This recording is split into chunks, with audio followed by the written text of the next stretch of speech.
Good morning, everyone. This is Beth Miller, Executive Director of the Creative Education Foundation, and it's time for Motivational Monday. I've been thinking a lot about creating space, and as we're closing down our early bird pricing for Creative Problem Solving Institute today, I'm reflecting back on Florida Creativity Conference and what people talked about when they left and how they're telling me stories now in email about the experience they had in that space. And it made me think back to when I was 16 years old.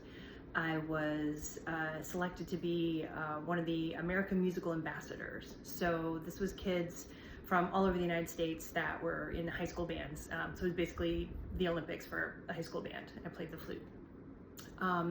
So I was brought into this program. We're going to tour 9 countries in 21 days, something crazy like that. Starting in New York City, we cut a record.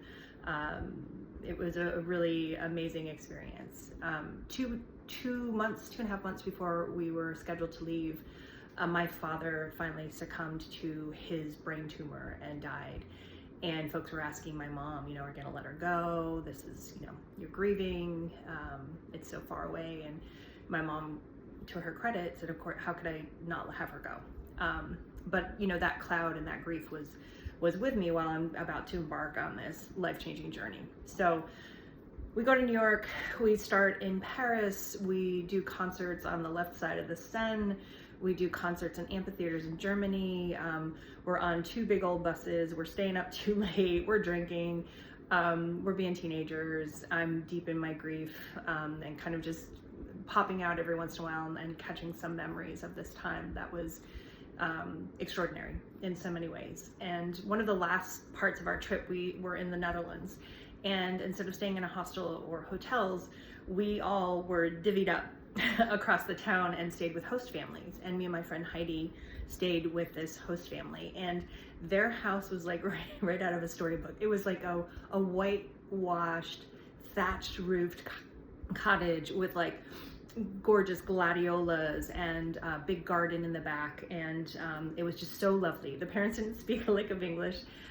Their college-age daughter translated for us, and they have this beautiful like converted attic space that was a bedroom with 2 full-size beds. We had a private bathroom, down comforters, and I remember I was sick and I was exhausted. We were all homesick, and this whole community and this family for me just took us in and fed us good food and gave us comfortable beds, and for 2 days we rested and we recovered and we were with our families.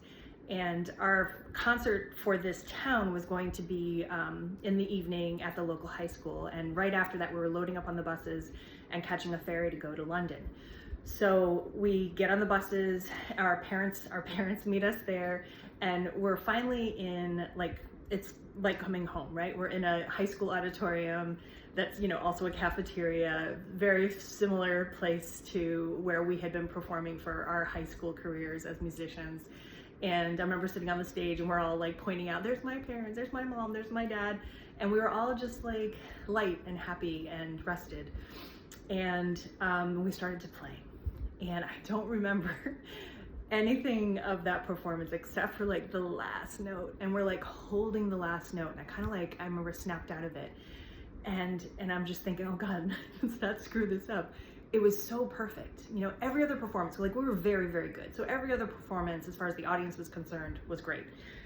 But we knew, right? Woodwinds were a little off, percussion was a little off, brass was off. We always knew when things weren't perfect, right? This last performance, it was perfect. It was perfect. And I remember the conductor, ending the last note, and we all just sat there. I still get chills. And it was silent. It was silent. And then it erupted. It's choking me up. That performance was our gift to those people who gave us a home away from home, that gave us a place to recover and rest, and loved us up and stepped in instead of our parents, and we played our little hearts out. And I peaked musically at age 16, but I'll never forget it. And as we work really hard at CEF to create space for people, it's like that. I think of that, right? How can I invite you all in to a conference where you have that space to rest, recover, and to dig deep into your creativity, dig deep into your passion, and just let it sing.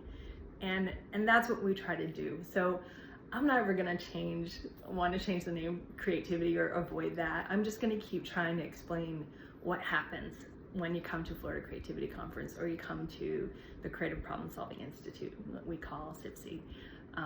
I hope you'll join us, because we need those oases in our lives where we can reconnect with not just who we are, but with like the best version of ourselves that is really a gift to everybody else. So hope to see you at CPSI. Thanks.